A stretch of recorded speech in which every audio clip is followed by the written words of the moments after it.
for people who couldn't be with us live today. So we are recording just so everybody knows. So without further ado, we're going to get started. We're looking at getting ready for the reality of TABE 11 and 12. So we want to start with just a little review of what TABE 11 and 12 consists of. Hopefully you all had a chance to take a look at the certification webinars that TABE provides.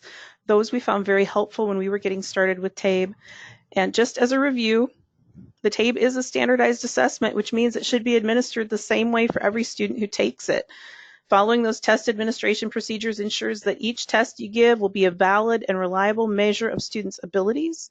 And if instructions, especially the instructions about test times, use of the locator test, use of calculator and other support materials aren't followed, you won't be able to interpret those scores accurately.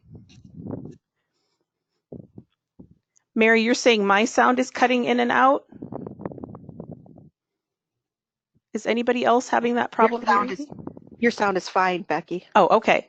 So Mary, it must be on your end. Just wanted to make sure it wasn't me before I went too far.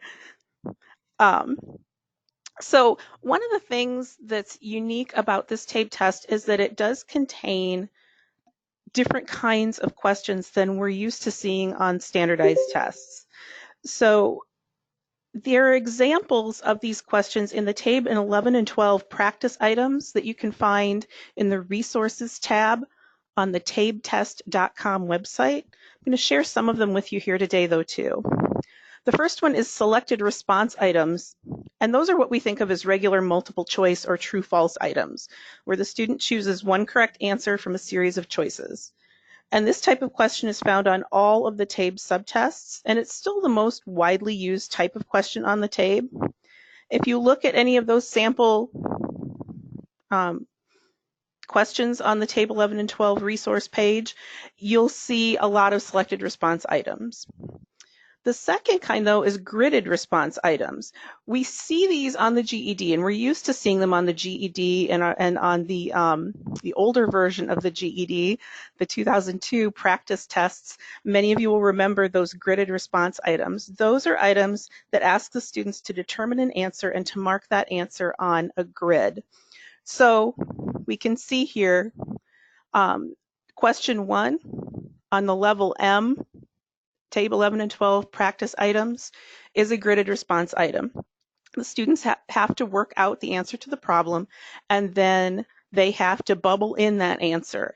And it's important to remind students on these, we've had this problem with a few of our students, it's not good enough to just write the answer in the boxes across the top. You have to bubble it in, or the computer won't be able to score it. So those are gridded response. Another new kind of question is multiple select. Multiple select items ask the student to select multiple correct answers from the answer choices given. So we can see on the language level A sample test, question number 6 on page 4. Here's the question. They read a text, it's several paragraphs, and it says the writer needs to add a concluding paragraph. Which 3 sentences combine to create an effective conclusion? So the student has to read the text, and then they have to choose from these 6 sentences which 3 of them would be an effective conclusion to this text if they were combined for that last paragraph. Evidence-based selected response items combine what we think of as a traditional multiple choice item with a second selected response question that asks students to show evidence from the text that supports the answer that they selected to the first question. So if we take a look at this, these are found a lot on the reading test. And you can see number 3 on the reading level A sample is an example of a selected response item. Part A asks, how does the author provide effective support for the main idea?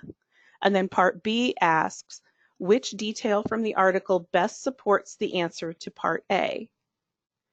So students can get part A correct and not part B correct, but if they miss part A, unless something really wonky happens, they're not going to get Part B correct on this one. Okay. Becky, Yes. what are the implications then for sites that score paper pencil with these two-part evidence-based selected response? If you're hand scoring, Correct. if you're hand scoring, they do provide a scoring guide for you that explains those questions in detail, what you do on those. It's my understanding. I have not seen the hand scoring guide personally, but that's what I've been told. So when we're working with those answer keys, we'll have to be very careful on these two-part or these EBSR responses that, like you said, you wouldn't think they would get Part B correct, but there could be that situation in that event. Right. We need to make sure that we don't count that point total for that Right. raw score. Okay. Right. Yeah, I think it's going to be very tricky to hand score this test. I was pretty intimidated just by the answer sheet when I saw it the first time. And that's another thing to make our students aware of. If you're trying to give this test cold without getting your students prepared for it, it's going to take a little bit of explanation, and you're definitely going to want to do the practice items with them before the test so that they get a flavor for how to fill out the answer sheet as well. And then there's one more kind of item that you'll find on every test. Two-part items consist of two parts where the answer to Part B is not dependent on the answer to Part A. And again, we'll see an example of this on the Level M math test. We looked at number 1 before. Part A is a gridded response. They ask you to evaluate this expression for x equals 4 and then put your answer in the grid. Part B, if I scroll down, asks you to evaluate the same expression if x is equal to 32. So these two questions are not related other than the fact that they're sharing an expression, but your answer to one part does not determine your answer to the other part. Any questions on any of those?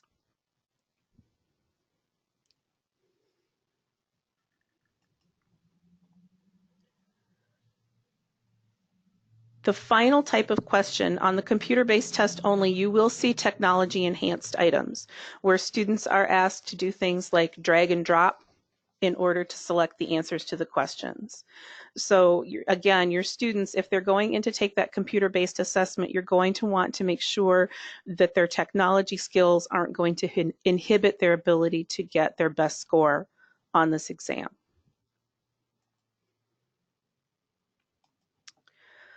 Just a couple of notes on TABE test security.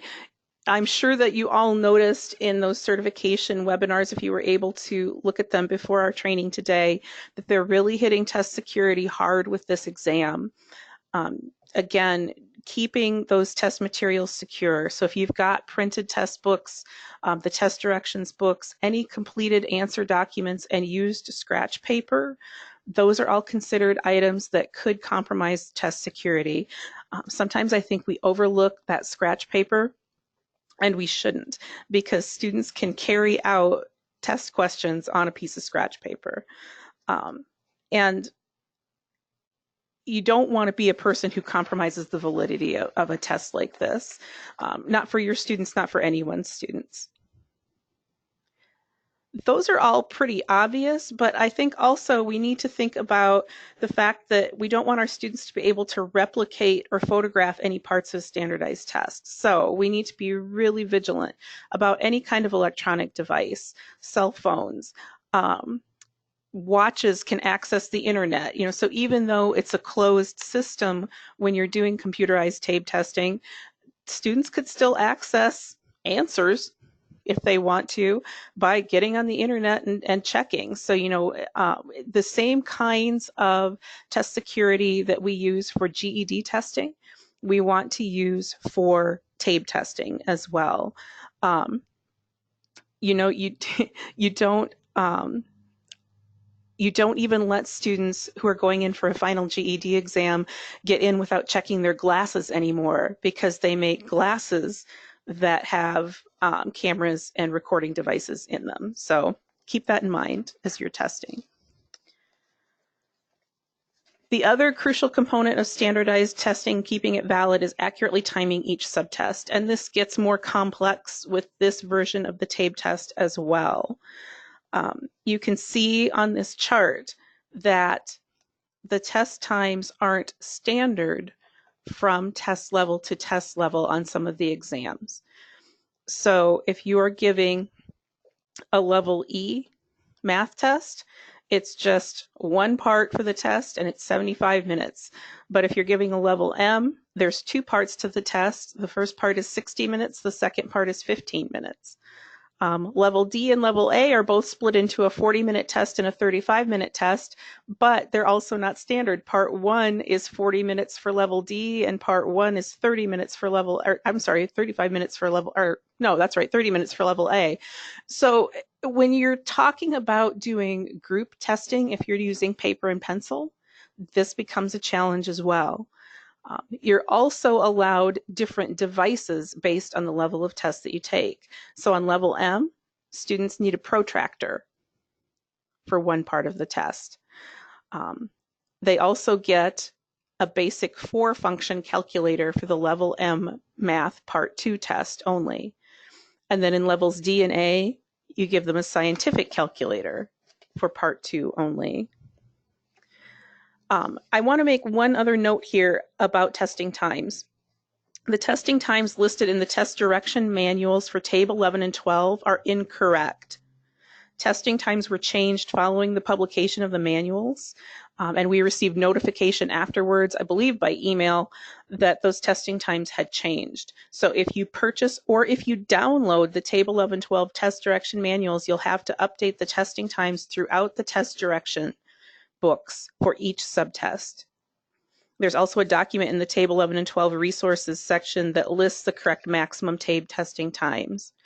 And, as if that wasn't already confusing enough, we were just notified this week that TABE has proposed making changes to the maximum testing times again. Those times have been sent to Octave for approval, so they're under review.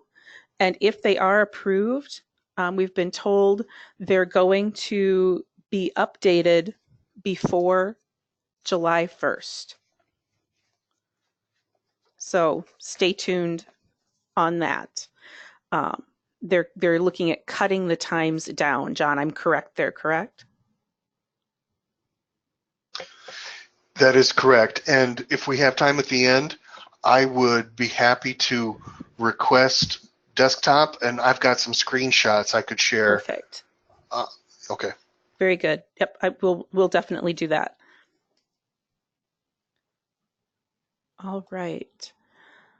The TABE has 2 test forms, just like it always has, Form 11 and Form 12. Again, Form 11 is the recommended form for students to start testing, but the important thing to remember here is that you always want to alternate forms as you give the tests. So one form for pre-test, the opposite form for post-test, and then you continue to alternate as students require additional testing. Again, we're used to associating a grade range with each level of the TABE test. And here there's another change. There's a certain grade range for reading and language tests, and then the math grade range is slightly different. So these again are the valid score ranges. And again, you want to make sure that you're taking into account any out of range tests. TABE has kind of taken this out of our hands. We'll talk about that in a minute. But there is a document that's called the TABE domain structure in the resources as well that points out what test skills are covered on each of the assessments at each level. So for the reading test, it tells you that only the level L test is going to cover phonological awareness. And then as you go up, level L and E, phonics and word recognition, there's not a lot of diversity in the reading portion of the test. But if we scroll down, and I apologize if I'm making you motion sick, you'll see in the math, again, there's more of a scatter shot where different levels of the test are going to cover different content. So that just underscores the importance of giving that locator test before testing to make sure that you're giving students the correct form of the test and level of the test for their abilities. And because it's such a long test, we don't want to have to give it again if they're out of range. We just don't want to have to. It's too much testing to try and do it twice. I want to talk a little bit, though, about out of range tests, because on the score reports, as I said, they've kind of taken this out of our hands. It used to be that it would give you a score, even if the student was testing out of range for the particular test level that they were taking. On the TABE 11 and 12, when you do the computer scoring, whether you're scanning or taking the test on the computer, it actually doesn't produce a score for you if a student is out of range. It gives you this OR on the test, on the report, that tells you they're out of range for that test. I'm just going to highlight them here. So you can see this student was out of range on 2 of those subtests, mathematics and language. And again, we don't like that when that happens. We want to try and minimize that happening by doing the locator test and doing it correctly. Becky, for Yes. clarification, Yes. that out of range indicator, Mm-hmm. is that only for the low end of that level? Whereas if I score on the high end, doesn't it give me a scale score with a plus sign? The plus sign means you're still within range. You're just at the top end of that range. Out of range, the OR, I believe, indicates that you're out of range either on the top end or the bottom end, I believe.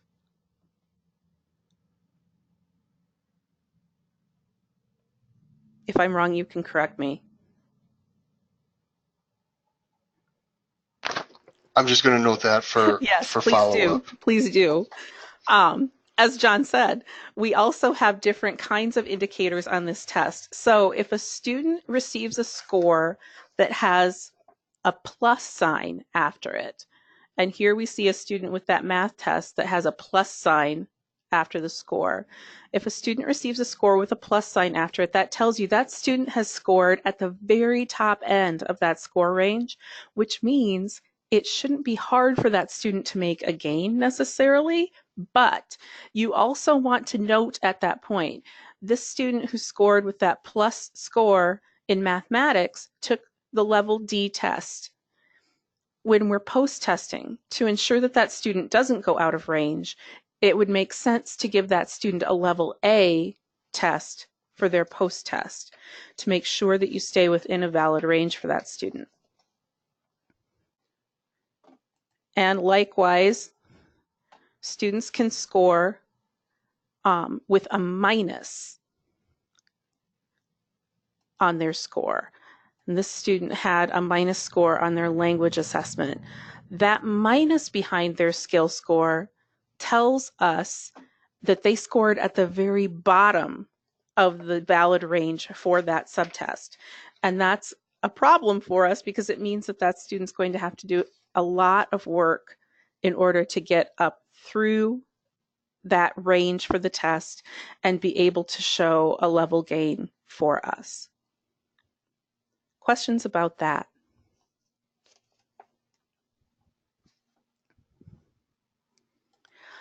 I like that feature. I think it's helpful. We always have gotten a diagnostic profile when we do computerized scoring of the TABE, and that diagnostic shows a snapshot of student strengths and needs for us in the 3 areas assessed by the TABE. Again, we can see that each student is rated as proficient, partially proficient, or non-proficient if we look at a sample that's provided for us, again, in that resources section of tabetest.com. Here we see the little snapshot that I was just showing you with scale scores and NRS levels. But if we scroll down, here we see the number of items and then non-proficiency, partial proficiency, or proficiency in the areas that the student was tested in. On pages 2 and 3 of this report, each domain that's shown here is broken down into skills. But one of the things that people have a lot of issues with in this test is it just tells you what the skills are for the level of the test that students took. It doesn't tell you where the student scored on any of these. So if we scroll back up here for this student, we can see this student scored partial proficiency in key ideas and details on the reading test. If we come down here, it tells us that key ideas and details includes these skills: drawing inferences, identifying main ideas, supporting main ideas, summarizing, and describing relationships between events. But it doesn't give us an item analysis or tell us which skills the student scored lower on in this area that gave them partial proficiency rather than proficiency. So the usefulness of this diagnostic profile is limited, in my opinion. TABE is aware that classroom teachers are upset about this, and they have said that they're working on improving the diagnostic report so that it is more useful to us in helping us use this assessment to inform our instruction in a more meaningful way. So I look forward to seeing the changes that they're going to make to this. I've not seen any evidence of those yet, but again, we're hopeful. I want to scroll back up and then just show you one more of the big changes on 11 and 12. There are no more grade equivalents on our TABE scores. We have the number of points total possible and obtained, the number of students attempted, the scale score, the standard error of measurement, and our NRS level. That's all. The rationale behind this change is that the scale score and NRS correspondence are a more valid score than a grade equivalent. And it doesn't represent a change in terms of showing performance gains, since really when we put that scale score into LACES, that's always what has been the determiner for us in terms of showing growth to get that educational functioning level gain. However, it is a shift in thinking which requires those of us who've grown accustomed in terms of thinking of grade equivalent, we're going to have to make that shift. TABE has provided a TABE 11-12 grade range scale score guidance document that you can use when a grade equivalent to a TABE score is needed. And one example of this is for those of you who are going through STAR training right now, if you need to determine a starting point for diagnostic assessments, you can look at that scale score and see an approximate grade level equivalent by looking at those charts. I actually don't hate this change. I think the shift away from grade equivalents can actually make the discussion of test results with students easier for us. In the past, we've had students who were so discouraged when they look at that TABE report and see that their math skills are equivalent to 5th grade. It can be a hard thing for them to swallow. Now, when we're discussing TABE results with students, we can focus on the NRS levels associated with the TABE test and associated with GED readiness and the scale score gains necessary for students to meet their goals. And focusing on where students' skills are currently versus where they need to be to obtain that goal is a much healthier way, I think, to discuss performance and progress than looking at a grade equivalent. Any questions or discussion on that?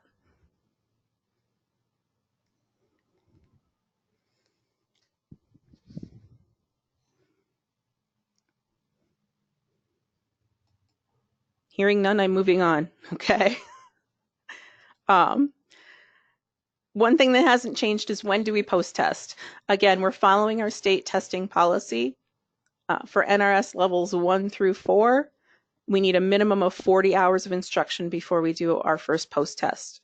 NRS levels 5 and 6, a minimum of 30 hours of instruction. And if we're testing with the same form of the test, which we don't ever want to do as practice, regular practice, we need a minimum of 120 hours of instruction. And again, our state testing policy does allow for early assessment with administrator permission if you know that a student's going to be leaving your class. If they're leaving because their work schedule has changed, they're moving away, they're having a baby so they're taking leave. And again, that permission comes from your local program director, and hopefully you all know the procedure that you should follow when requesting that permission for early assessment from your local program directors. One thing that I also want to note, just because this test is so much longer and so much more rigorous for our students, if students have demonstrated the ability to successfully pass the high school equivalency, you may not need to give them a post-TABE.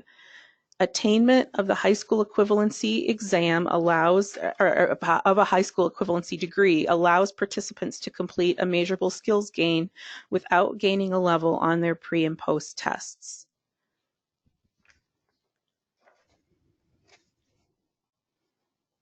Questions about that? John, do you want to say anything about that? It really is important in terms of your instructional and assessment practices to remember that a earned GED credential does count for measurable skill gains across all periods of participation. Equally important, if there's a chance that that student isn't going to earn or hasn't earned the GED in this current program year and has 30, 40, 60, 80, 120 hours, we really need to prioritize that post-test. One, to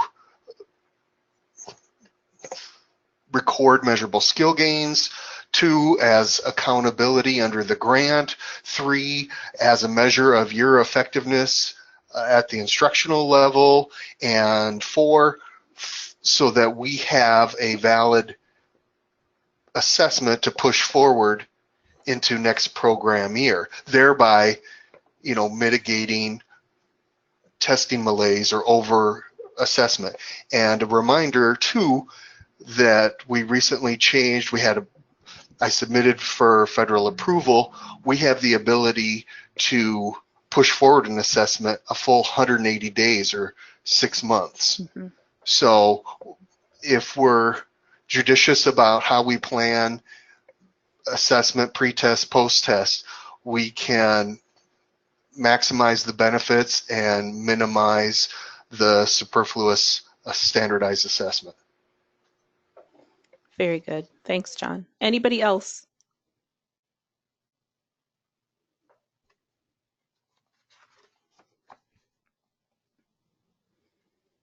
All right.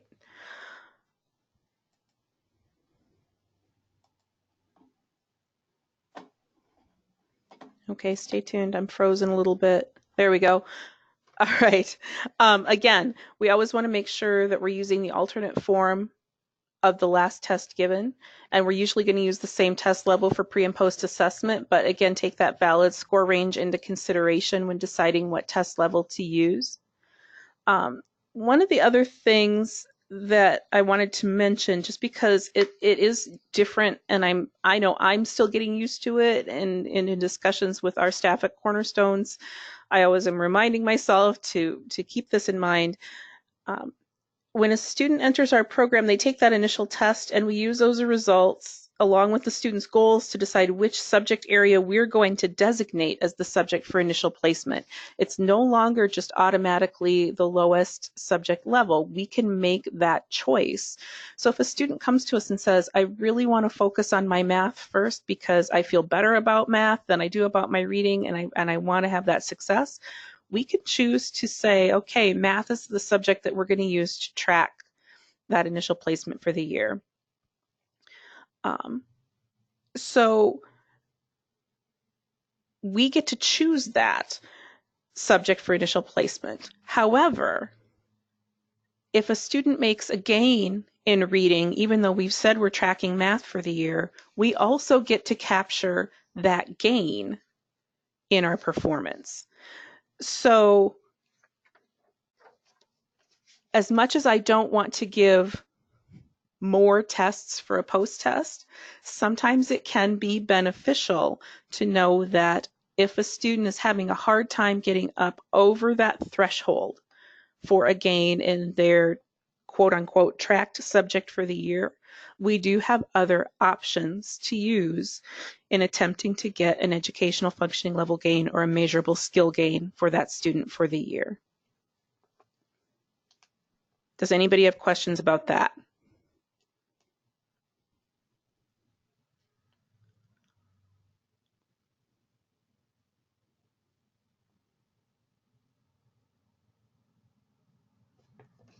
No.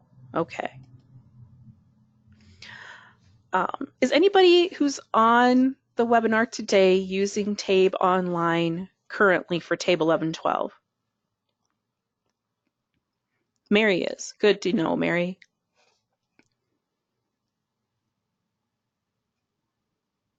Anyone else? So TABE online is the same test content, same norming as paper pencil TABE. But again, there's some of those technology enhanced items that might be presented in a slightly different form versus paper and pencil testing. I'm going to go out on a limb and say, even though I've not done the computerized version of the TABE 11 and 12, yep, I'm not Mary. But I'm going to say it's easier to administer because the timing and scoring are done for you. Mary's asking if I'm aware of any tutorials that show how to use the online protractor. I am not, but I'm going to make a note of that and we'll see if we can find out, because I think that that would definitely be important.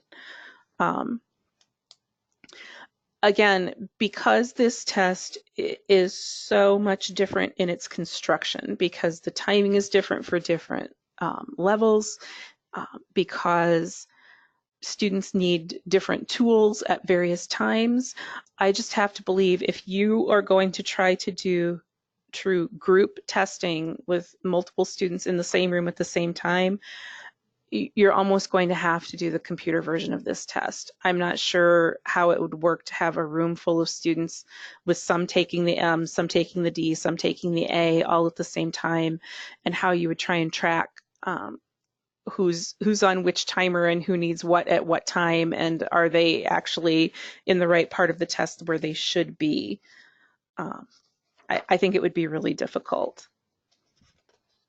Mary, I'm interested, has it been a difficult transition for you and your staff and your students to move to 1112 in the online world?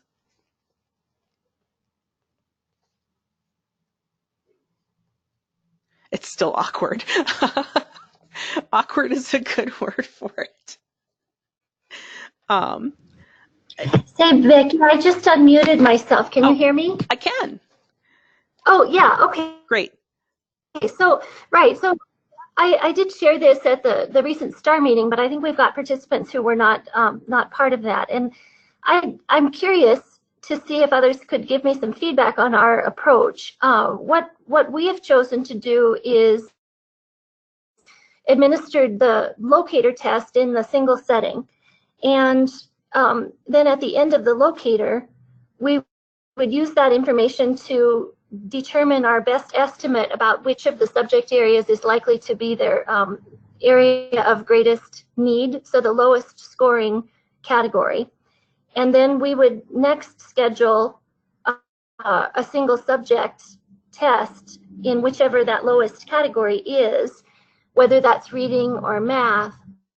And then we would use that information to meet the federal reporting criteria to have a valid assessment on file. And that's where we've stopped, at least so far, because it doesn't seem at this moment, I'm not seeing evidence that the TABE score reports would actually drive our instructional approach. We just need to have something that we can enter into LACES that is a valid assessment instrument. So I'm curious what your reaction is to that approach, whether you think we're approaching it in a sound manner or whether there's another way that we should be looking at this. I think that's a great question, Mary, and I think it's one that everybody who has started to use the 1112 TABE is asking themselves what makes the most sense in terms of how we give this test to students so that we're getting information that we need, but we're not stressing them in their first experiences with us. I flipped back to the TABE testing times because I just want to remind everybody who maybe isn't as familiar with this test. If students are taking the maximum allowed time on this test between the locator and all 3 subtests, it's close to 7 hours. And we have not seen a lot of students who are not taking the majority of the time on each subtest. What we heard initially from DRC was that, especially on the reading test, they get 2 hours to take that reading test. Part 1 is 60 minutes and part 2 is 60 minutes. We were hearing, oh, they're never going to take that long. Our students are taking that long. And we are hearing from a lot of other people in a lot of other states that their students are taking their full time as well. So as they go in and ask for Octave to approve reduced times, that's a bit of a concern for me, because we are seeing our students getting some decent results from this test, but I'm concerned. Oh, Mary said her students are usually taking the full time as well. I'm concerned that if we reduce that time, that we'll start to see a downward trend on performance, especially in those reading tests. Anybody have any thoughts on what Mary was talking about? Identifying that lowest level from the locator and then only doing that initial subject subtest for their pre-TABE to be used for NRS purposes. One of the things you want to be careful of doing that, though, is are you addressing that lowest level subject area in your instruction? Because if you're having a math class, but their lowest level was in reading, it might be harder to get that reading level up. So you might be shooting yourself in the foot. Right.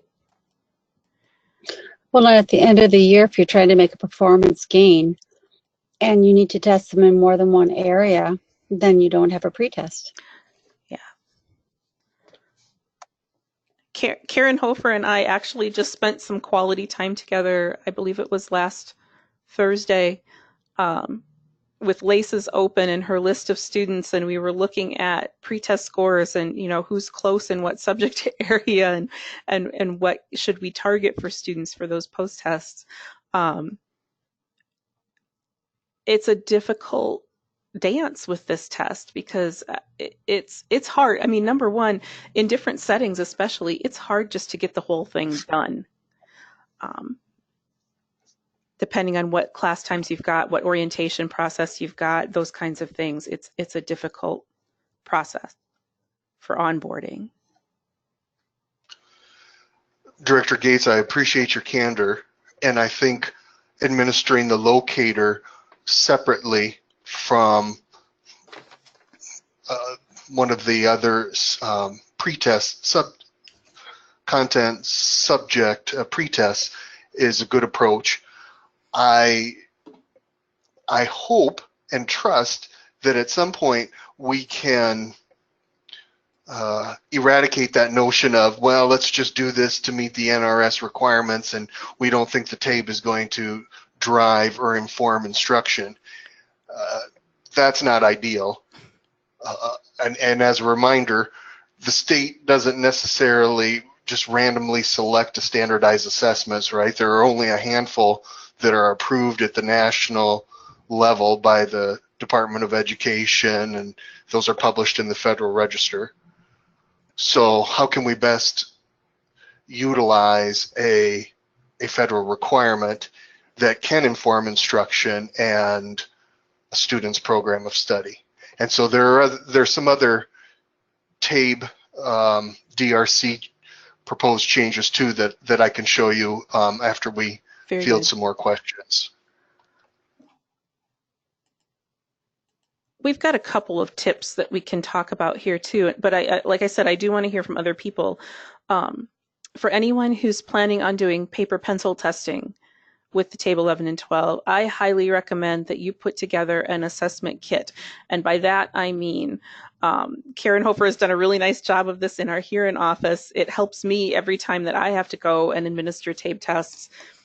She has in her top drawer of her locked file cabinet where all the TABE testing materials are, the top drawer contains things like a whole bunch of calculators, the protractors,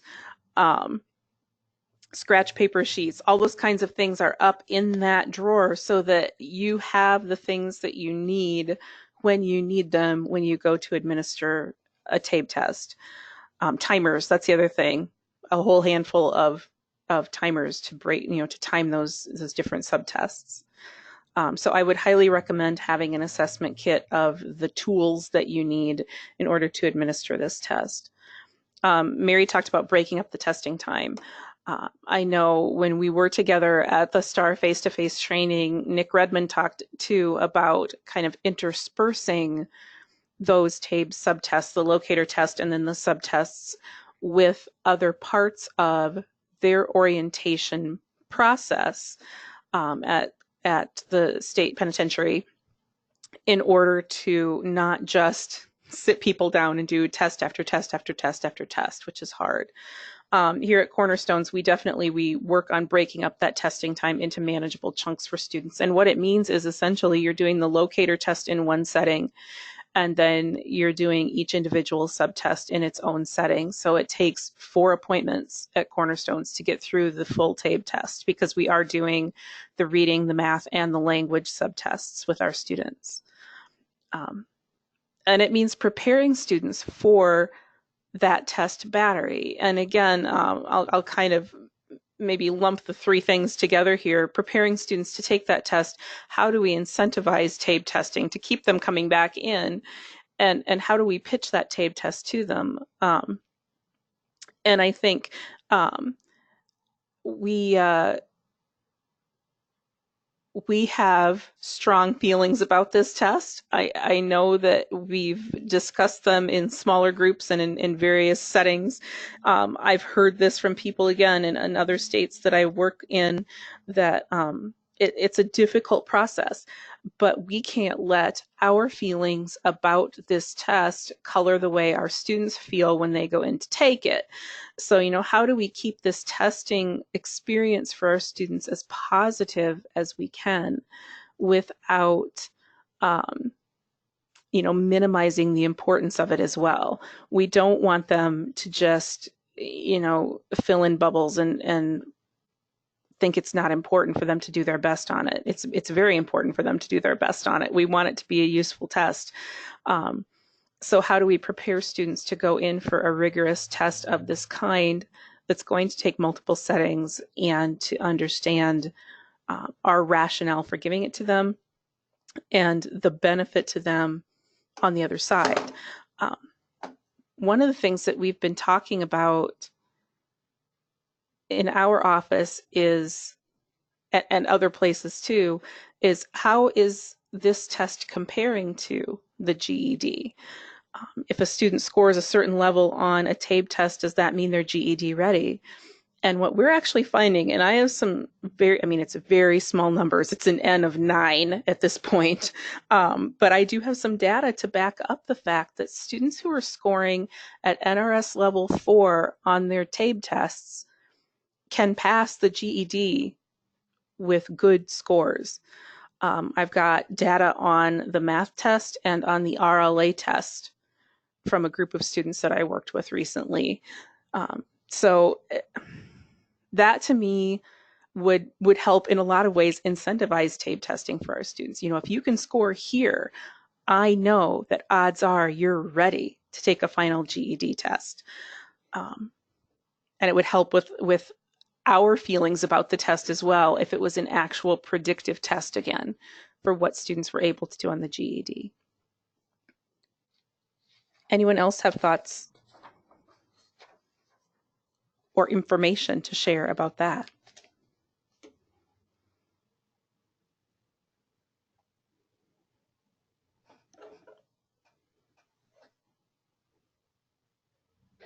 Becky, remember we did a cheat sheet in the front of the norms book? We did. On test times. That helps a lot to not have to look it all up every single time. It's just one sheet of times for each level. Times and the stuff that they need. for each test as And the well. stuff they need. Yeah. Very good. Thank you for reminding me of that, Karen.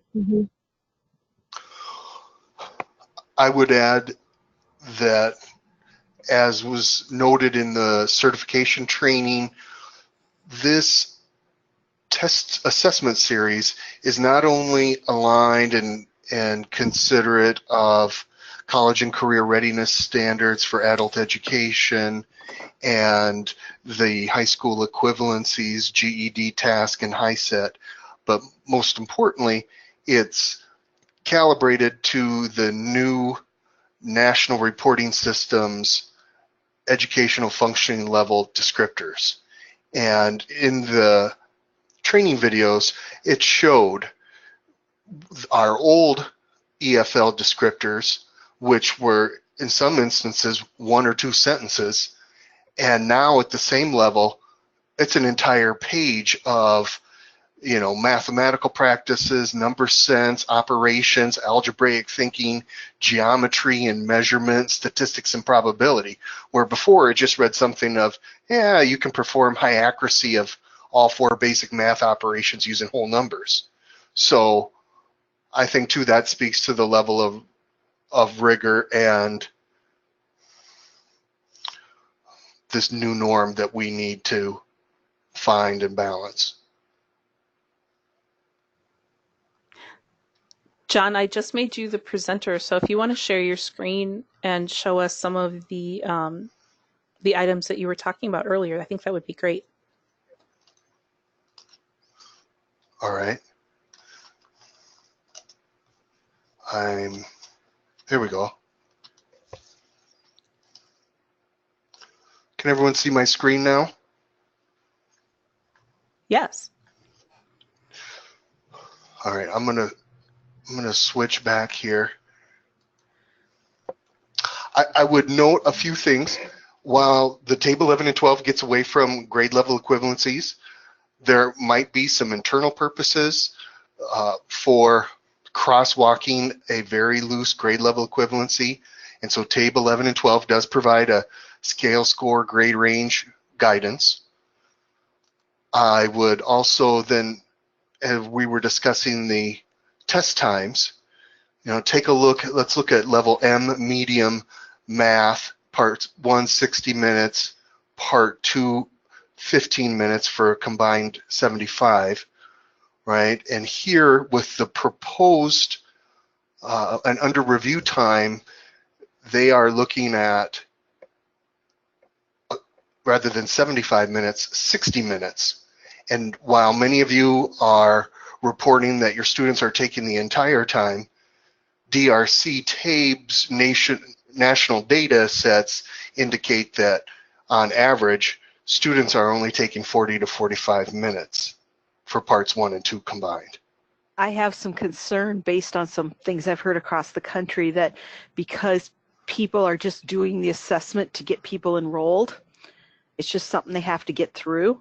And that I heard, unfortunately, in more situations than I'd like to, that they push the students to get through it. And so I think that, and some of those places are very large programs across the country, and they're just herding them through like cattle, that I think that could be distorting it. Well, and there's nothing we can do about it, but. Well, we can trust that DRC and NRS, Octave, AIR psychometricians will be able to consider that. You know, here the reading, reducing it to 90 minutes for combined parts, the locator going down significantly. So, like I said, these haven't been approved. They've been submitted, I believe, or about to be submitted, and we'll certainly keep you apprised of that. Here is another change that they propose to make for the online score report or the scan score report. And if you allow me to back up, you know, we have paper pencil and we have TABE online. And paper pencil can be scored a whole number of ways. Score ease, which is the carbon copied, and for Title II programs, it's really cost prohibitive. There's the answer key hand scoring, and then there's the scanned scoring, where you scan the paper pencil answer sheets into the portal. And then, of course, the TABE Online automates everything. But here they're proposing to add the points possible and points earned columns there on those domain tests. That would be a welcome change. That would actually And give us here, useful information. good. And then this needs improvement. I think Becky even said right now it just lists those skills but doesn't identify which subsets of those skills need mastery. And so they're proposing to add a needs improvement column to that individual score report. So, you know, I think your advocacy, our collective advocacy, you know, Mike Johnson and DRC have been good about coming to Summer Summit, and when we have more experience, I think we'll be able to, you know, unlike COABE, where purportedly people are presenting where they haven't actually administered the test, you know, we can use your collective expertise and experience to, you know, push for change and make constructive suggestions that will help you, help our program, and ultimately our students. John, I have a question for Mary that I just thought of as you were going Go through some ahead. of your points. Mary, when you do the computer-based testing, are you getting your score reports back expediently?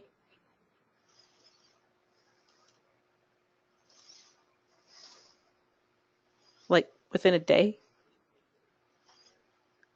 I think so. Because we are doing the scanning, and it's supposed to be, they tell us it's about a 15 to 30 minute wait, but it has not been. We've had waits of up to a week waiting for score reports to come back on scanned score sheets. And the last staff member who talked to someone at DRC about it, requesting information, was told that they're aware they have a problem and they're working to fix it, but I'm only anticipating that getting worse after July 1 when we start increasing the load on their system. Yeah, I just unmuted myself so I could speak. We've not had any burdensome delay from the point of doing the locator, doing the locator and getting that score report. Usually the tester will take a break and wait maybe 15 to 20 minutes, and then we typically can get the locator score report and then get them started on the single subject, whatever has been identified. That's the most common scenario, where they come for a single appointment and have two separate testing sessions within the same visit to our office. The delay after the single subject score sometimes can take a little bit longer, but I don't, and Chris, who proctors most of our tests, is not with me on the conference right now. She would be able to answer this with certainty, but I have not heard her report any unexpected delays in that either. Okay, well, that's good to hear that it's not affecting everyone just necessarily. If it was the computer-based ones too, I was going to be very, very concerned. Mm-hmm. Yeah, that has not been our experience. Good, thank you. It seems like we more often have trouble when we have people that have to test at more than one level. So we run through our scanner more than one form, maybe an A and a D, or even sometimes 3 forms, and then it gets bogged down. But I can't tell you that it's never happened with one person who is in the same booklet the whole test.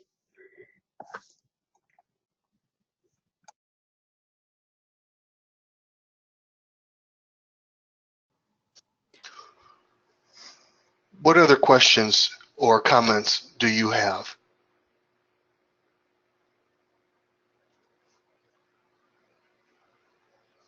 Concerns?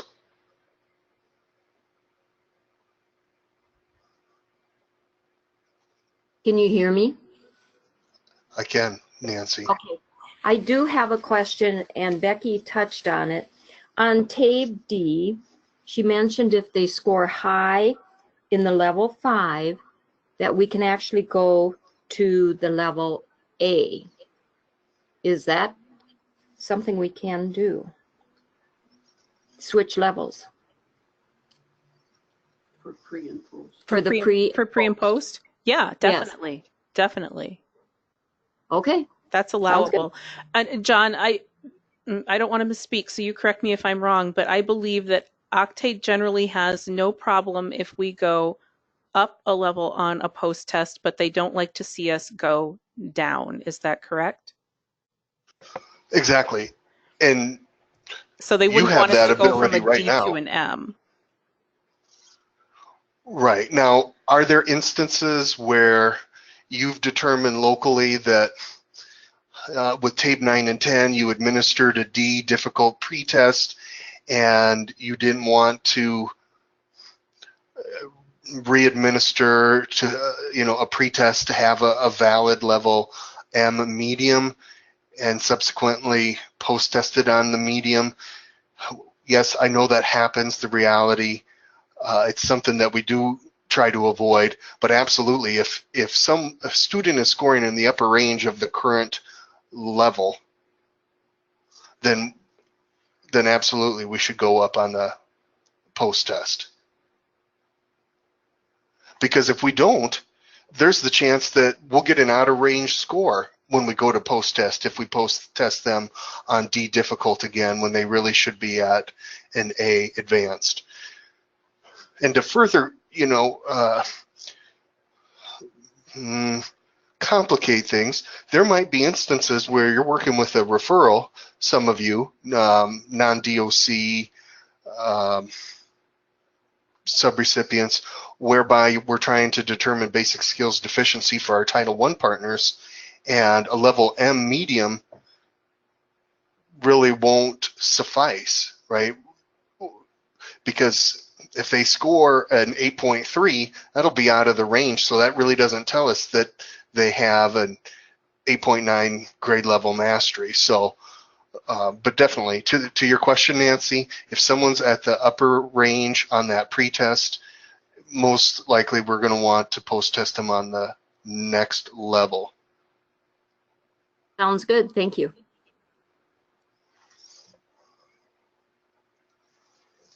Good question. Yeah. Other questions or comments?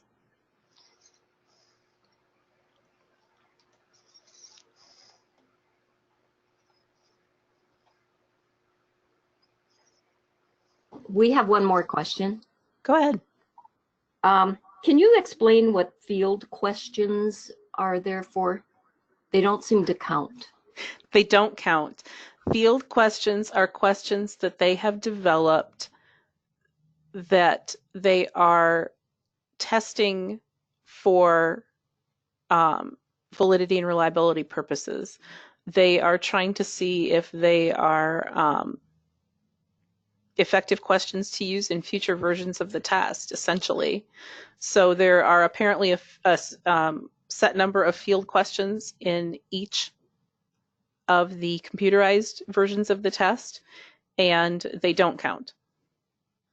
So they won't count against a student's score. They won't count for a student's score, but that's data that DRC is collecting on test items that they are reviewing. For those providers who at this time are planning to hand score paper pencil, a couple of reminders. We have to be sure we don't score the practice items. And I thought it was interesting in that certification process, I learned that answer keyed hand scores on the average have a 35% error rate. So over the coming months, I'm probably going to be encouraging those who are hand scoring to consider moving to scan scoring. A couple other reminders: when DLR conducts its on-site monitors, especially for the programmatic side of things, I will want to review all of your assessment certificates for parts 1 and 2, as a baseline minimum requisite for anyone administering the TABE 11 and 12. to have gone through the certification videos and subsequent quizzes. And then another reminder, photocopying answer sheets or test booklets is a violation of copyright law and of course is not allowed. And I don't want your excellent work and your student successes to be ever overshadowed or called into question based on a compliance issue or something as egregious as copyright law. So let's do what we can to avoid that altogether. And while I have the mic, I just wanted to show here the EFL descriptor for low intermediate as it existed under WIA and nascent years of WIOA. This highlighted passage for numeracy compared to this page of mathematics numeracy descriptors under WIOA, the new NRS descriptors, hence the increased rigor of the TABE 11 and 12 as it is calibrated to not only the GED and college and career readiness standards, but these NRS descriptors. So thank you. I'm very optimistic, John, with the changes that you showed us today to that diagnostic report, that it will become a far more useful assessment to us and that we will be able to use it not only to inform our instruction, but as a predictive test for possible GED success. So that's very encouraging to me. If anyone has any other outstanding questions or comments, I would entertain them, but we are a bit over our time. So I want to respect your time and not hold you too long.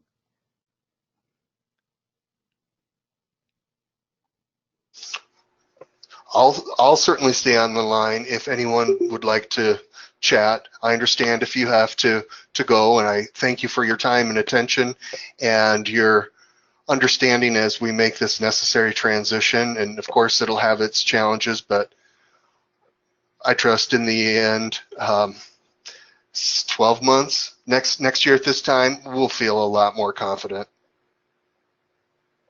Very good. As always, if anybody has any outstanding questions or concerns, they can always email John. He's the holder of our state assessment policy. He will have the answers, right? If I don't, I will certainly reach out to the experts who do. And I've got a couple of notes here, some good questions for follow-up. And I'd like to thank Becky. Excellent. I really appreciated you showing us the different types of questions, the gridded responses and so forth. That really helps visual learners, myself, and Kim for organizing it, and all of you for attending. Thanks so much. Everybody have a great day. Thank you. You too.